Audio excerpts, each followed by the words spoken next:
Willkommen heute zum 7. Tag hier auf der Werft. Heute ist Sonntag, der 2. Was macht der denn jetzt schon hier? Den brauche ich doch jetzt noch gar nicht. Den schieben wir mal wieder. Nicht anfassen. Wer redet hier? Ich. Wer ist ich? Hier oben. Wo hier oben? Okay. Das glaube ich jetzt nicht so ganz. Ich denke, ich werde wohl verrückt.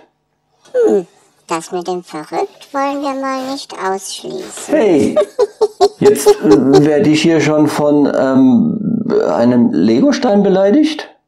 Öfter mal was Neues. Seit wann können Legosteine überhaupt reden? Schon immer. Aber nur, wenn wir Lust haben. Ach, und du hast jetzt Lust dazu. Und mal so ganz nebenbei, wie kannst du überhaupt reden ohne Mund? Wie kannst du überhaupt reden ohne Mund? Wie kannst du überhaupt denken ohne Hirn? Hey, das...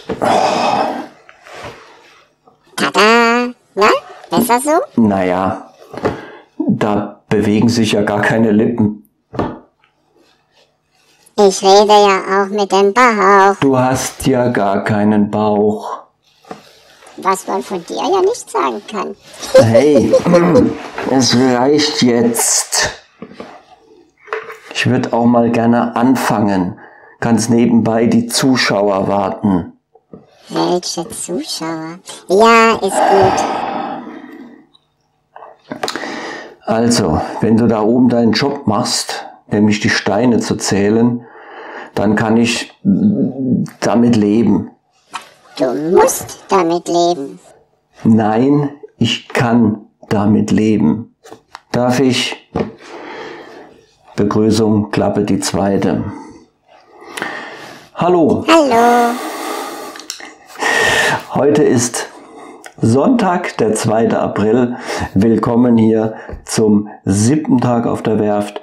Wir sind mittlerweile wieder beim Bug angekommen.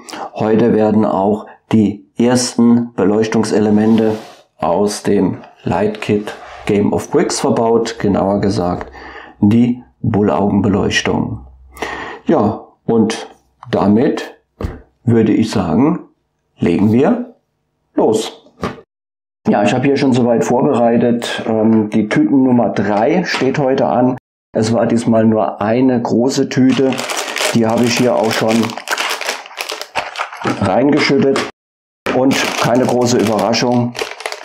Es sind dieses Mal wieder 2 kleine in der großen drin gewesen. Die packe ich jetzt hier auch mal noch aus. Also hier reinschütten. Ja, hier haben wir diese, mal sehen, ob man das erkennen kann, diese kleinen flachen Steine, die dann die Bullaugen darstellen sollen. Und hier wohl einer der wichtigsten Steine, das Namensschild vorne dann am Bug.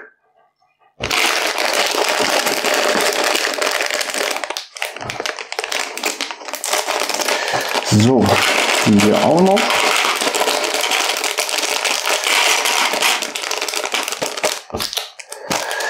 Gut. Ja, das Buch liegt auch bereit. Ja, und auch natürlich Tüte Nummer F aus dem Beleuchtungskit Game of Bricks. Das brauche ich dann aber erst nachher. So. Ja, noch ein kleiner Hinweis gleich zu den Beleuchtungskits. Ich habe in der Zwischenzeit natürlich mir mal die Anleitung etwas genauer angeschaut von beiden, von Brickshine und Game of Bricks, und habe dabei festgestellt, dass bei Brickshine noch ein paar weitere Dinge dabei sind, die ich dann gerne übernehmen möchte in meine Titanic. Das heißt, es wird noch etwas, ich sag's mal, chaotischer. Und was jetzt, glaube ich, schon mal klar ist, was ich erkennen konnte, egal welches der beiden Beleuchtungskits man nimmt, die Titanic hinterher nochmal zu zerteilen, wird, glaube ich, entweder gar nicht möglich oder nur sehr schwierig. Ja, ich bin auch mal gespannt, wie es im Laufe der nächsten Wochen dann werden wird. Gut, ich brauche natürlich noch die Anleitung. So. Die legen wir hier mal beiseite.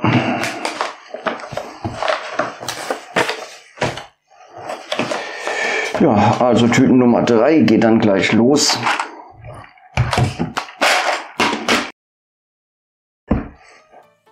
Bist du soweit? Können wir starten? Alle warten nur auf dich. Ja.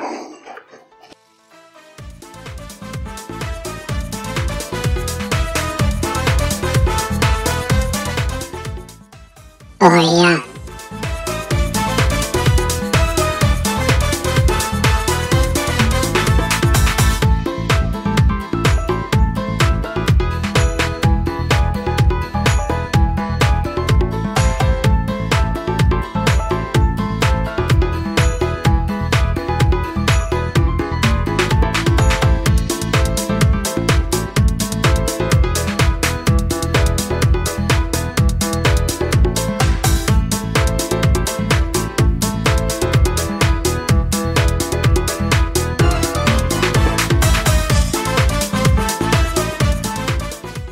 Gib mir mehr.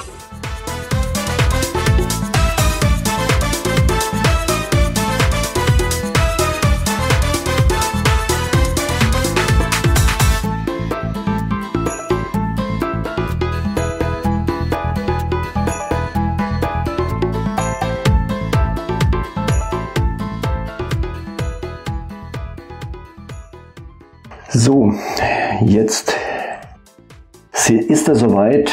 Hier, ich habe natürlich vorher schon in die Anleitung reingeguckt. Die muss ich mir jetzt auch hier mal einblenden,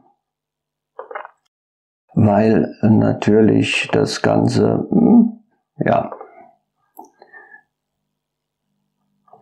so auswendig lernen ist ein bisschen schwierig.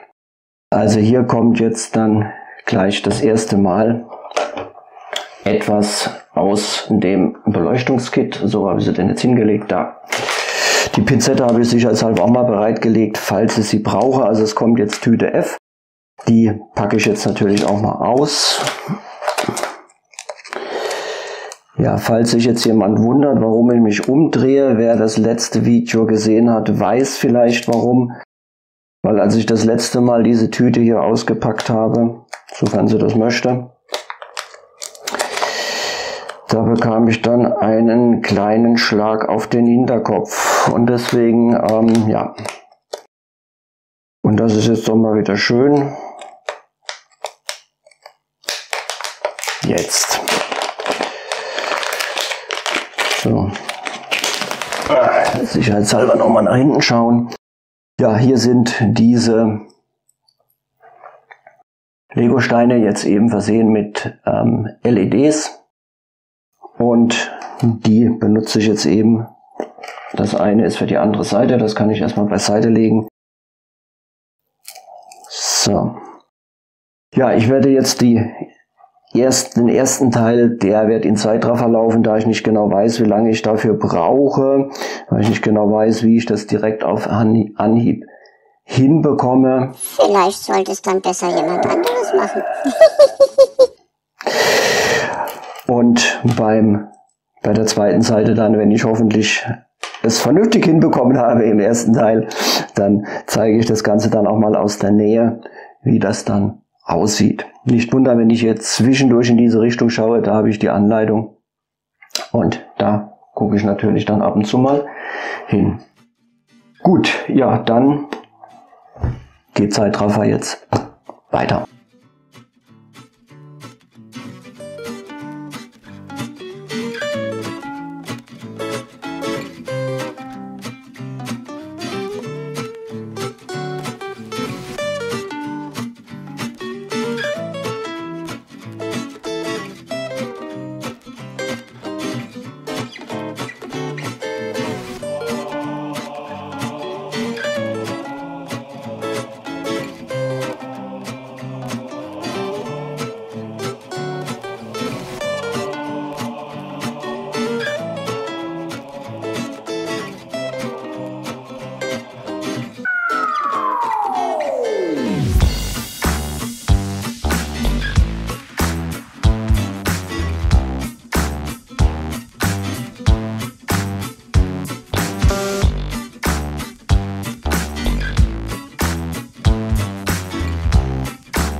Oh ja, so ist's gut.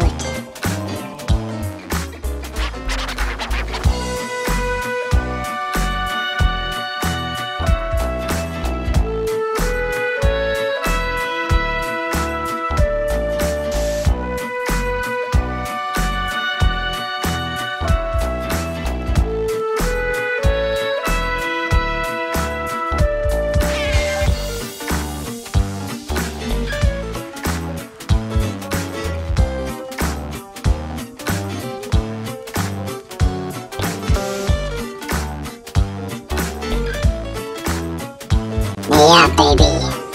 Vielleicht sollte ihm mal jemand sagen, dass der Zeitraffer noch läuft? Auch wenn du mich nicht gehört hast, du weißt ganz genau, was ich gesagt habe und worum es ging. Also, lass es. Okay?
So, jetzt kommt die andere Seite dran. Die erste hat ja doch relativ gut gleich geklappt. Ja, mal abgesehen davon, dass, ihr habt es vielleicht gesehen, 2 sich nach hinten verabschiedet haben. Die werde ich jetzt gleich erstmal holen. Und dann zeige ich hier bei der anderen Seite jetzt den zweiten Teil. Zeige ich das mal aus der Nähe nochmal mit den LEDs hier. Aber ich denke, man hat es auch vorher schon einigermaßen gut gesehen. Nichtsdestotrotz werde ich das jetzt gleich auch nochmal zeigen. So, erstmal wieder. Ich gucke mal wieder nach hinten. Ich würde schon gerne noch wissen, was das beim letzten Mal war. Oder wer. So einen kleinen Verdacht habe ich ja schon. Gut. Dann, ja, zeige ich euch das Ganze jetzt mal aus der Nähe. Ja, also das hier ist unser Teil, wo jetzt hier die Bullaugenbeleuchtung reinkommt. Normalerweise würden jetzt hier ganz normal diese 2er Lego-Steinchen hier reingehören. Die sind jetzt natürlich übrig, genauso wie schon vorhin von der anderen Seite habe ich 8 Stück davon für als Reserve. Und diese, ich sage jetzt mal LED-Lichterkette hier hat 9 von diesen, ebenfalls den gleichen Lego-Steinchen, nur mit dem kleinen, aber feinen Unterschied. Da ist jetzt jeweils ein LED mit drin, entsprechend verkabelt. Die ersten 4 hier, die kommen jetzt gleich hier dran. Und die anderen 5 hier, die sind dann für den zweiten Teilabschnitt des Buges, der dann gleich anschließend mit den Tüten Nummer 7 gebaut und damit dann auch verkabelt wird im Hinblick, was die Bullaugen betrifft. Gut, fangen wir hier an. Hier ist vorne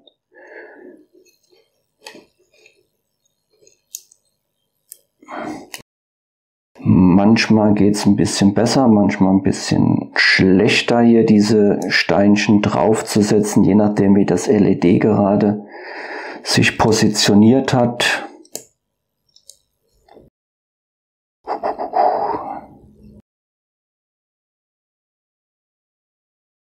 Hier ist es jetzt ein bisschen schwieriger. Benutzen wir hier mal die Pinzette. Ja, das hat eben auf der anderen Seite etwas besser geklappt.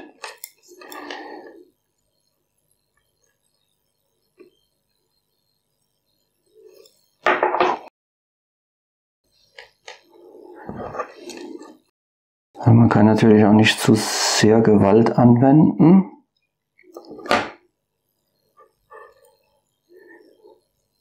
Das ist schön. Jetzt habe ich das andere vorhin den Zeitraffer, weil ich nicht wusste, ob es gleich hinhaut, und da hat es direkt hingehauen, und das, was ich jetzt hier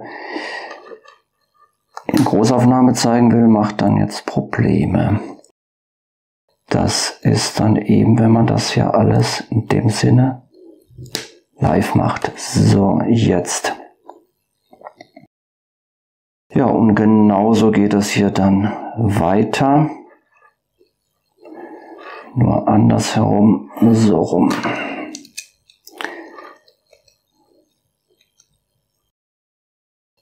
Auch hier wieder.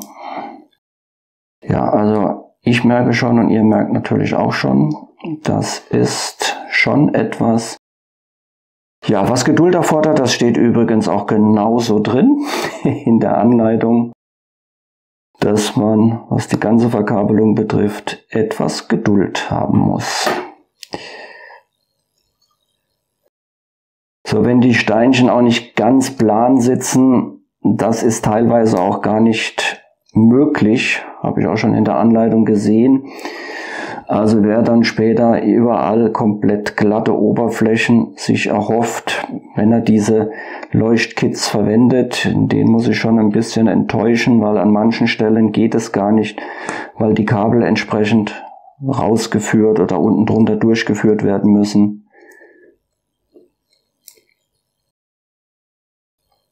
So, also man muss wirklich ein bisschen rumspielen.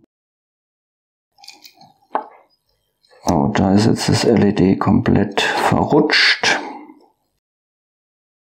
Oh. Das war ja echt klar, dass ich jetzt diesen Teil erwische, wo es Probleme gibt, während vorhin keine Probleme waren.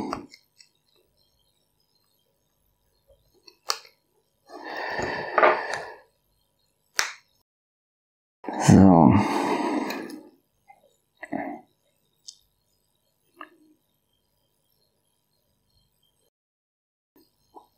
Ja, also vielleicht kann man das hier auch sehen, dass die Steine jetzt nicht alle so ganz plan drauf sitzen. Das könnte man natürlich noch weiter versuchen. Hier bei dem ersten sieht es ja ganz gut aus. Aber da diese kleinen flachen LEDs, da müsste man so lange hin und her spielen, bis das passt. Da habe ich jetzt ehrlich gesagt auch nicht die Geduld dafür und auch nicht die Zeit. Wir wollen ja hier weiterkommen. So, dann die Kabel schon mal. Kabel ist gut. Drähte, die werden dann hier unten drunter weggeführt. Aber das kommt dann gleich noch mit der Verkleidung. Ja, die hole ich jetzt dann auch mal. Ja, zu den Schüsseln oder zu den Steinen dieses Mal. Ihr habt es vorhin vielleicht schon gemerkt, im ersten Teil, dass ich teilweise habe doch länger suchen müssen. Jetzt weiß ich doch so langsam zu schätzen, dass bisher, was alles das Innere betrifft, die Steine sehr, sehr bunt und unterschiedlich waren.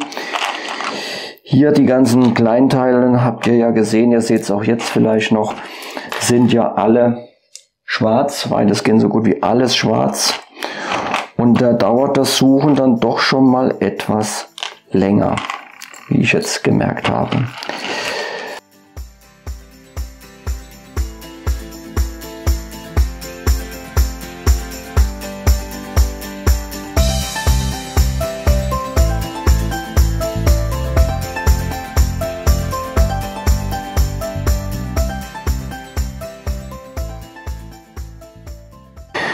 Ja, gut, so jetzt mit Hilfe dieser Verkleidung verschwinden dann jetzt hier auch die, nicht Kabel, ich sag mal besser Drähte, nach unten.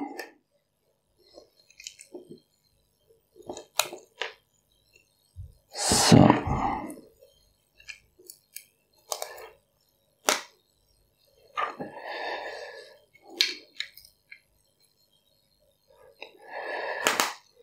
Okay. Gut, das sieht doch auch wieder gut aus. Ich hoffe, dass noch alle LEDs funktionieren. Das werden wir gleich nachher dann, wenn alle Bullaugen verbaut sind, dann auch natürlich direkt mal testen.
Damit haben wir mit ein paar kleinen Problemen, aber das lässt sich wohl kaum vermeiden, wenn man das hier quasi live macht, den ersten Teilabschnitt des Buges mit den Bullaugen versehen, also sprich auch mit der Bullaugenbeleuchtung.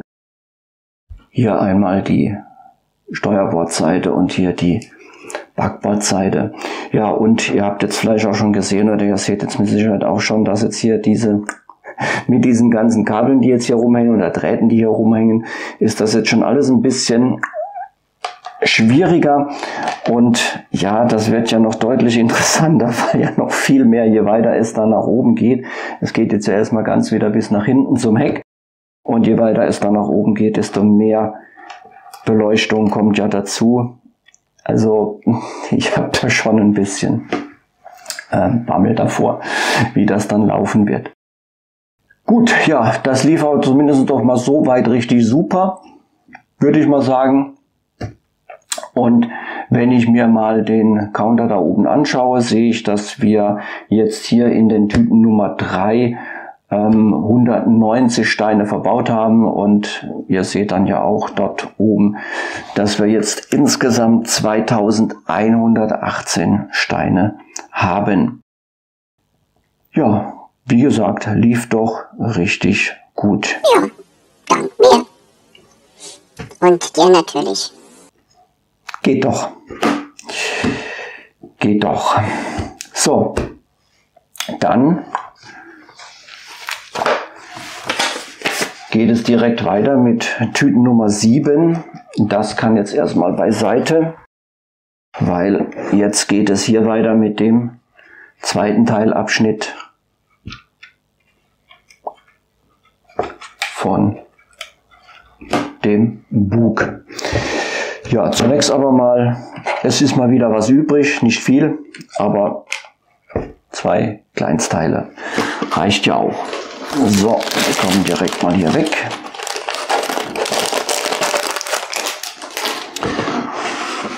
Und ja, Tüten Nummer 7 sind wieder klassisch. Eine große, wo wiederum eine kleine drin ist und eine zusätzliche kleine.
Wozu der Helm?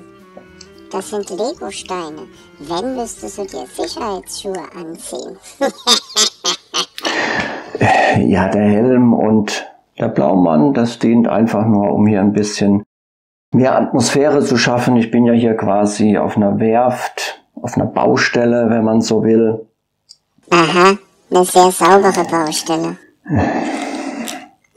Und wieso überhaupt Sicherheitsschuhe?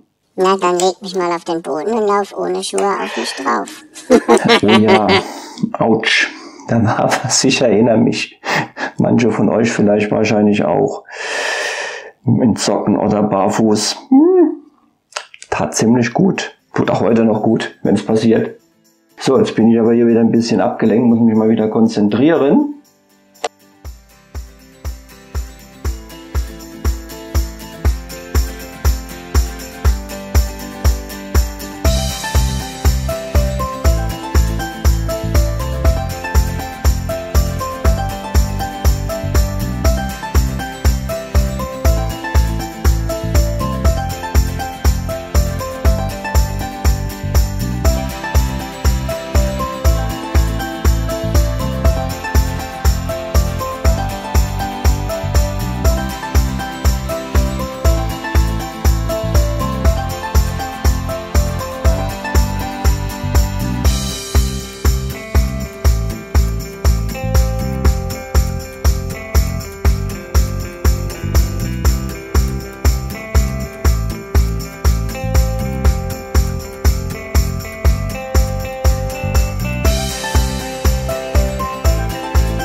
So, jetzt wird es wieder interessant und vor allem vom Platz her.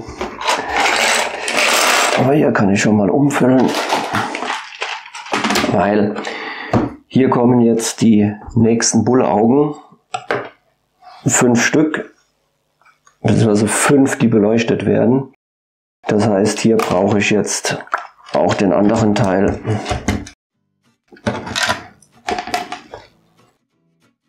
Und ich muss auch gerade noch mal kurz in der Anleitung schauen.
Da hat wohl jemand nicht aufgepasst. Nochmal.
achtet an der Stelle darauf, dass ihr zum einen dieses Bauteil richtig rum habt. Ich hatte es zuerst falsch herum. Und auch ganz wichtig, die Drähte, die von den LEDs oder von den Steinchen weggehen, müssen auf jeden Fall nach innen zeigen.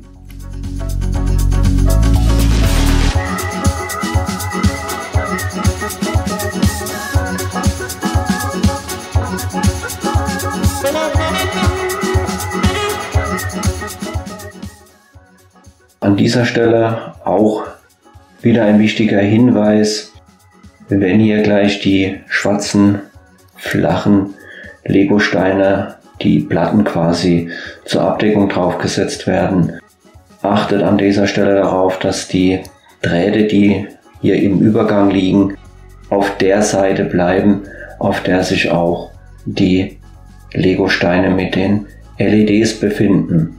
Sollten die nämlich auf der anderen Seite sich befinden, also zu weit reinragen in den Hohlraum, dann in den Leerraum, gibt es nachher Probleme mit den Abdeckungen. Hier ist, wie man sieht, die Pinzette durchaus sehr, sehr hilfreich.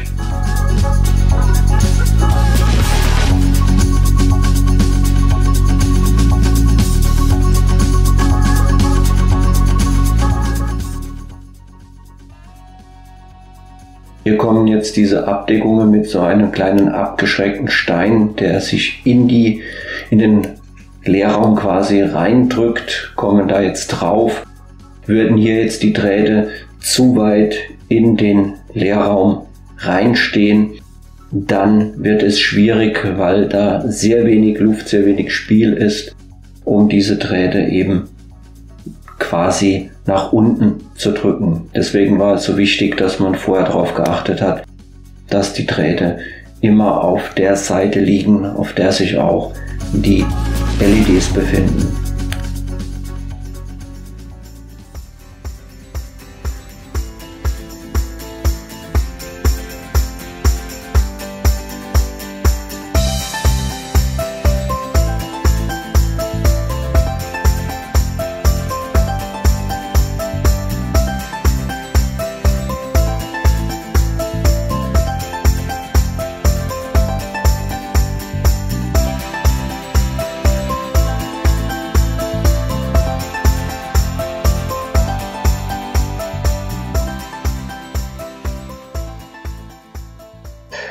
Okay, das waren die Tüten Nummer 7.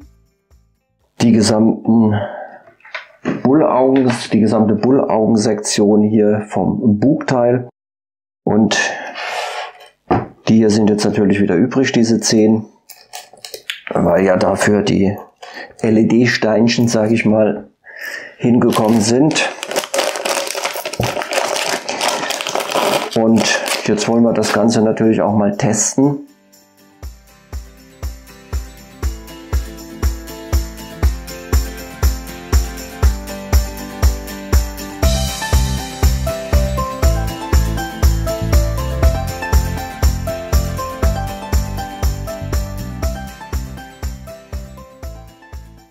Dann, ich bin mal gespannt, ob noch alle LEDs ganz sind. Ich hoffe es doch mal.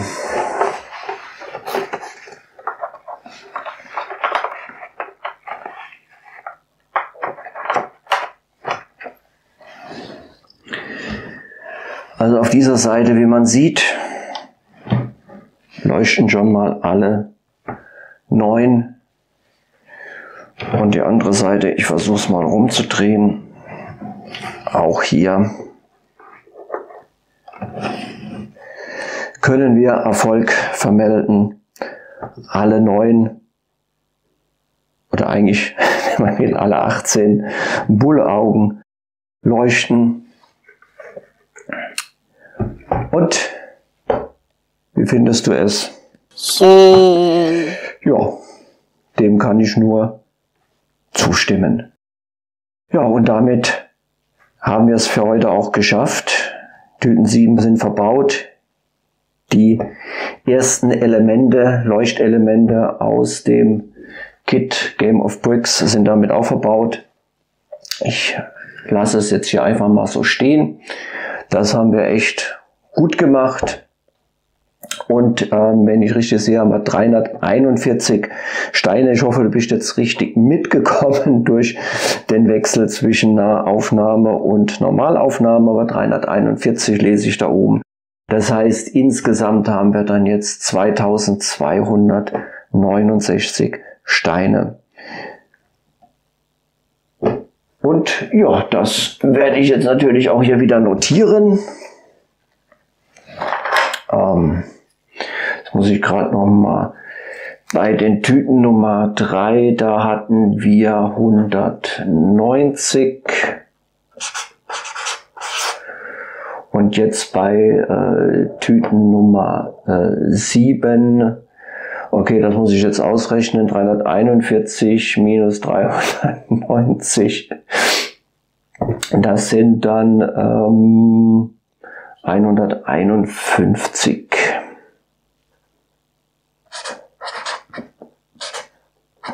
Richtig? Passt. Ja, würde ich doch mal sagen. Und wenn nicht, dann würdest du es korrigieren. Schließlich bist du hier zuständig für die Zählung der Steine. Gut. Es war heute auf jeden Fall sehr interessant in jeder Hinsicht, kann man so sagen.